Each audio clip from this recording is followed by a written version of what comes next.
বন্যা কবলিতদের সহায়তায় ফায়ার সার্ভিসের হটলাইন চালু।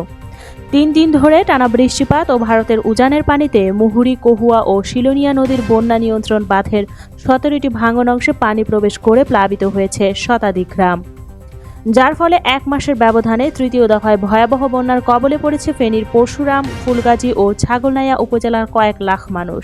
এসব এলাকায় উদ্ধার বিষয়ে মনিটরিং সেল চালু করেছে ফায়ার সার্ভিস ও সিভিল ডিফেন্স। গতকাল বুধবার বিকেলে কেন্দ্রীয়ভাবে অধিদপ্তরে স্থাপিত এই মনিটরিং সেলের কার্যক্রম শুরু হয়।